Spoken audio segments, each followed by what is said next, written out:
हमार जिगर का कलेजा लोग तो कैसन बाया तो सबे उम्मीद बा कि अच्छा ही होगा। सो गाइज, आज मैं आप लोगों के साथ शेयर करने वाली हूँ अपना रियल एक्सपीरियंस। और ये मेरा काफ़ी टाइम पुराना एक्सपीरियंस है और ऐसे एक्सपीरियंस मेरे साथ एक बार नहीं, दो बार नहीं, कई बार हो चुके हैं। तो जिसके साथ ये एक्सपीरियंस होते हैं तो उसके साथ ये कभी भी हो सकती है। तो आज मैं आप लोगों के साथ शेयर करने वाली हूँ अपना रियल एक्सपीरियंस, जो कि बहुत ही ज़्यादा वियर्ड है और काफ़ी डरावनी भी है। तो बहुत टाइम से सोच रही थी कि ये अपनी स्टोरी आप लोगों के साथ शेयर करूं, बट शेयर नहीं कर पा रही थी। और अभी भी मेरे ओठ, ये जो लिप्स है ना, वो सही नहीं हो रहे हैं, क्योंकि कहते हैं ना कि नज़र और हाय जो है हरे भरे पेड़ को भी सुखा देता है। तो मेरे ओठ में भी ना बहुत गंदा वाला नज़र लगा है, जिसकी वजह से मेरे ओठ सूख सूख के फट रहे हैं, कहीं से ब्लड निकल रहा है, कहीं से कुछ हो रहा है। तो ये बहुत ही गंदा वाला जो है नज़र है, जो कि निकल नहीं रहा है। तो बात कुछ आज से कई साल पुरानी है। एक्चुअली जब मैं बहुत छोटी सी थी, 8-10 साल की थी, तब से मैं अपने ननिहाल, ज़्यादातर अपने ननिहाल ही रहती हूँ। और मेरे ननिहाल में ही बहुत सारी ऐसी घटनाएं हैं जो कि मेरे साथ घटी है। मेरा पर्सनल एक्सपीरियंस है जो कि मैं आप लोगों के साथ शेयर कर रही हूँ। और ऐसी कई सारी घटनाएं जो है मेरे बहुत सारे रिलेटिव के साथ भी घटी है और उनका रियल एक्सपीरियंस है, जिसे मैं नेक्स्ट वीडियो में शेयर करूँगी। और रिलेटिव की मैं क्या बात करूँ, मेरी मम्मी के साथ भी ऐसे बहुत सारी घटनाएं घटी हुई है, जिसे मैं किसी और वीडियो में शेयर करूँगी। तो मैं यहाँ पे जगह का नाम मेंशन नहीं करूँगी। तो मैं 8-10 साल की थी। तो मैं पहले ये भी मेंशन कर देना चाहती हूँ कि जो लोग भगवान को मानते हैं तो आप लोगों को इन सब चीज़ों को भी मानना चाहिए कि हाँ, अगर भगवान है तो ये सारी चीज़ें भी होती है, स्पिरिट भी होती है, बहुत सारी चीज़ें होती है। तो जिनके साथ घटनाएं घटी होती है, जिनका खुद का एक्सपीरियंस होता है, उनको ज़्यादा अच्छे से पता होता है। बाकी जिनके साथ नहीं घटी होती है वो इन सभी चीज़ों को मजाक में ले जाते हैं, लेकिन कभी भी इन सभी ये सारी चीज़ें 110% सही होती है। बहुत सारी चीज़ें होती है जो हमारे आसपास होती है, हमें पता भी नहीं चलता है। और कभी कभी ये सारी चीज़ें हमें महसूस भी कराती है, कभी कभी हमें महसूस नहीं भी कराती है अपने होने ना होने का। तो अभी मुझे मेरे जो रोंगटे हैं ना वो खड़े होने लग गए। तो आज से 8-9-10 जब मैं 10 साल की थी तो मेरे साथ हमेशा ऐसा होता था कि शायद आप में से भी बहुत लोगों के साथ ऐसा हुआ होगा कि जब आप सोते हो तो कई सारे जो सपने हैं आपको पूरा रियल फील कराते हैं। आपको ऐसा लगेगा कि सब कुछ आपके साथ रियल हो रहा है। मेरे साथ भी यही होता था। पहले जब मैं छोटी सी थी, सोती थी, तो मैं बहुत ऊंचाई से गिरती थी और मेरा कलेजा एकदम से धुक से कर देता था और मैं बहुत ज़्यादा डर जाती थी और चीखने चिल्लाने लगती थी। मुझे ऐसा लगता था कि कोई बहुत ही ऊंचाई से मुझे नीचे ज़मीन में फेंक दिया है या पटक दिया है। ये सपना जो है मुझे जब तक मैं अपने ननिहाल थी कई बार हुआ। और उस समय गांव में एक बहुत ही, जैसे ये सारी चीज़ें गांव में बहुत ही ज़्यादा होती है और बहुत सारे ऐसा लोग सोचते होंगे कि गांव में होती है, शहर में नहीं होती है। तो ये भी आपकी बहुत बड़ी गलतफहमी है। तो जितनी हद तक ये सारी चीज़ें गांव में होती है, उतना ही हद तक ये सारी चीज़ें शहर में भी होती है, क्योंकि शहर में भी बहुत सारी जो एक्सीडेंटल केस वगैरह होते हैं जिनकी इच्छाएं पूरी नहीं हो पाती है। तो शहर में भी ये सारी चीज़ें होती है, घटनाएं घटती है। मुझे नहीं पता कि आज का दिन ही मैंने ये अपना हॉरर स्टोरी सुनाने के लिए क्यों चुना। मैं क्यों आप लोगों के साथ अपना पर्सनल एक्सपीरियंस शेयर कर रही हूँ। तो इस तरीके की चीज़ें, घटनाएं हमारे गांव में जो है घटती ही रहती थी। एक हमारा नानी का जो है घर होता था और सबसे अच्छी जो बात है मेरे ननिहाल की, कि मेरी जो नानी है उनके ऊपर दुर्गा माता आती थी। तो ये बहुत ही अच्छी बात है, प्लस पॉइंट है। और मेरी नानी का आशीर्वाद आज भी हम लोगों के साथ है।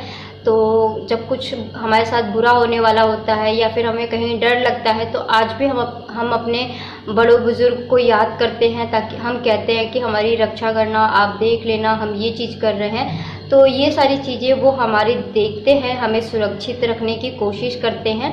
तो ये सारी चीज़ें होती है। तो काफ़ी टाइम तक मैं अपने ननिहाल में जब छोटी सी थी तो नानी के यहाँ ही पढ़ती थी, और जब मैं 15 साल की हुई तब मैं अपने मम्मी के पास आ गई थी, क्योंकि बहुत ही ज़्यादा वियर्ड चीज़ें होने लग गई थी और जो डर का लेवल है वो मेरा कभी ख़त्म ही नहीं हो रहा था। तो फिर एक बार मम्मी छुट्टियों में आई तो मैं ज़िद करके रो गा के अपने जो है मम्मी के पास वापस चली गई थी। तो गांव में ऐसा होता था कि ना कोई गाड़ी, ना कोई घोड़ा, ना कोई टेम्पो, ना कोई ऑटो, ऐसी कोई सुविधा नहीं थी। हमें पैदल चल के कई किलोमीटर चल के हमें पढ़ने के लिए जाना पड़ता था। और वहाँ के जो स्कूल होते थे वो भी आपको पता है कि हम वो दरी बिछा के उस पर पढ़ते थे। तो रेगुलर नियम था हमारा स्कूल जाने का, और कड़ी धूप में, कड़ी मतलब एकदम कड़ी दोपहरिया जो बोलते हैं, उस दोपहरिया में हम लोग अपने घर वापस आते थे। तो ऐसे ही रेगुलर चलता रहा। एक दिन बहुत ही कड़ी दोपहरिया में मैं वापस आ रही थी, और जो हमारे घर ननिहाल आने का जो रास्ता है वो सभी रास्ते बहुत ख़तरनाक थे। पूरा जो है जंगल से ही होके हमें अपने घर तक पहुंचना होता था, अपने जो है नानी के घर।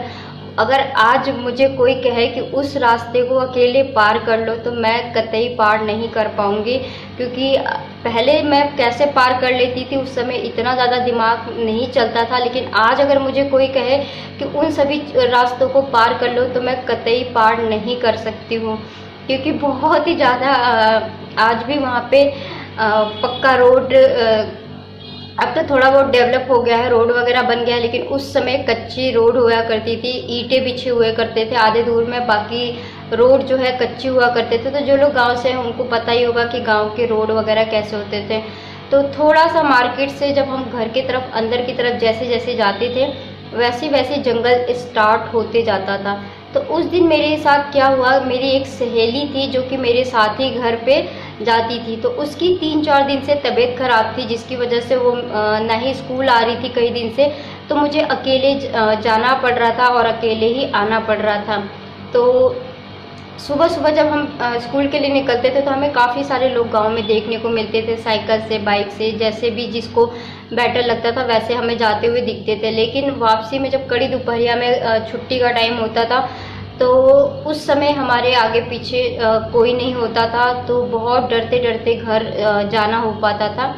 तो ऐसे ही जब मेरी फ्रेंड की तबीयत ख़राब हुई तो मैं स्कूल गई बहुत ही आराम से, बहुत ही खुश मिजाज चंचल किस्म की जो बच्चे होते हैं ना, उनमें से एक थी मैं, खुश मिजाज चंचल किस्म की जो है बच्ची थी मैं।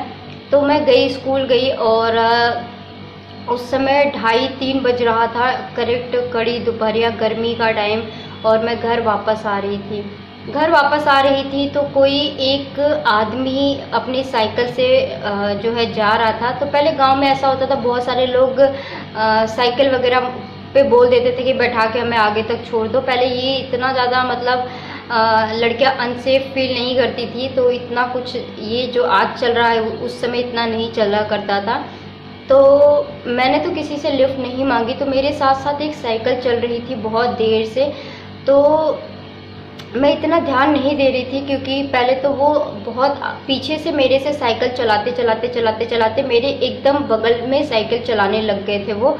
तो फिर वो अचानक थोड़ी देर साइकिल चलाने के बाद साइकिल से उतर के पैदल चलने लग गए, और मुझे बोला, बेटा मैं तुम्हें तुम्हारे गांव छोड़ दूं। तो मुझे इतना ज़्यादा डर लगा, पता नहीं उस समय मेरे दिमाग में क्या था।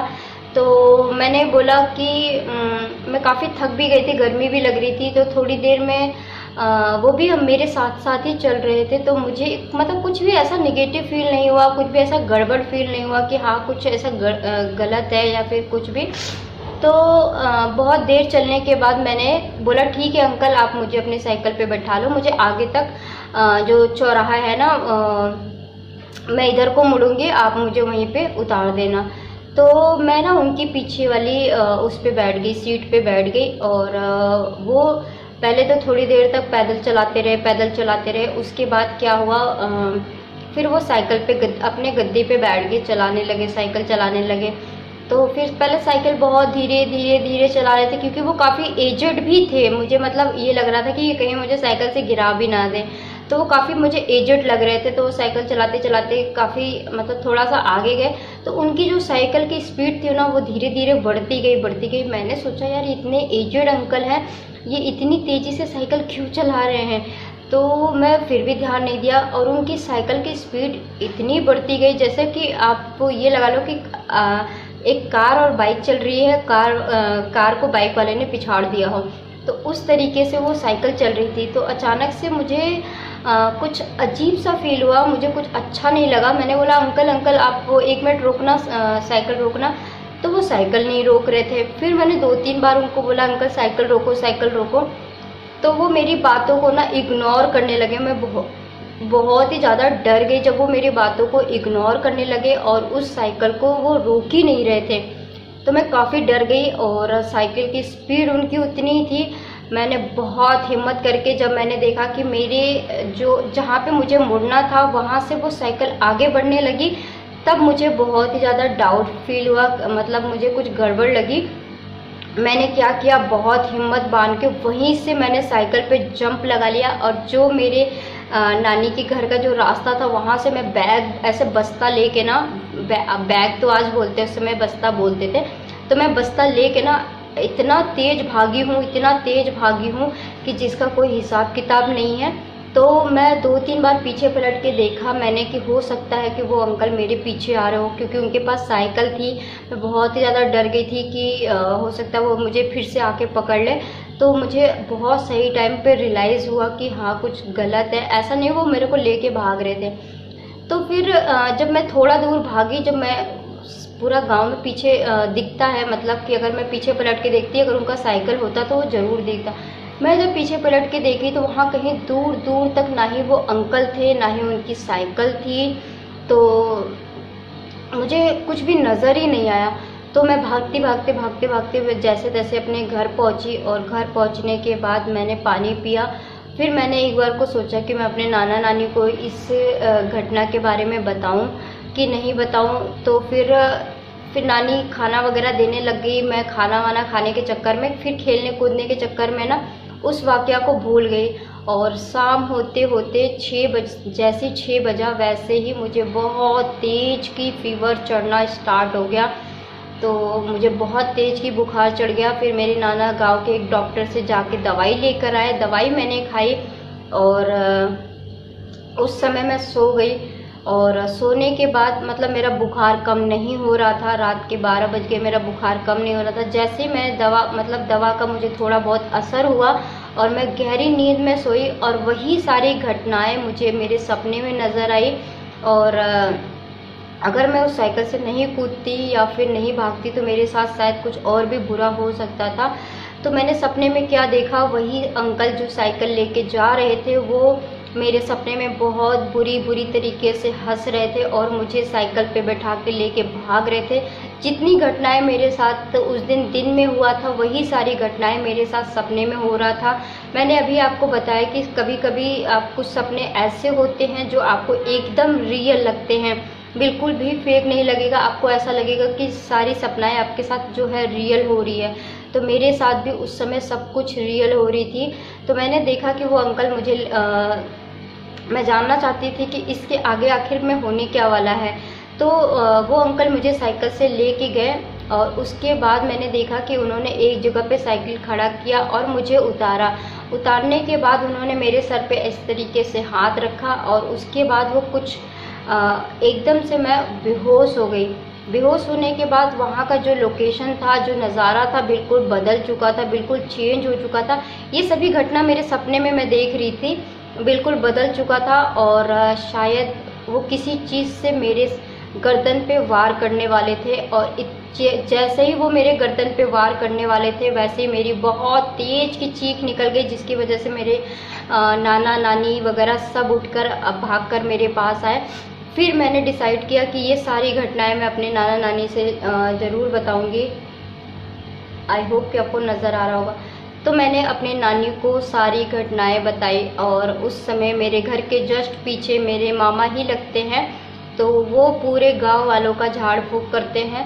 तो रात को तो उनको नहीं बुलाया गया, रात को ही मेरे नानी के ऊपर जो है, मैंने बताया ना कि मेरी नानी के ऊपर माता जी आती थी, तो मेरी नानी के ऊपर वो चीज़ सवार हो गई। तो वो मेरी नानी जी को सब कुछ दिखा दिया कि आज इसकी जान जाने वाली थी, लेकिन ये इसकी समझबूझ से ये बच गई है, इसलिए।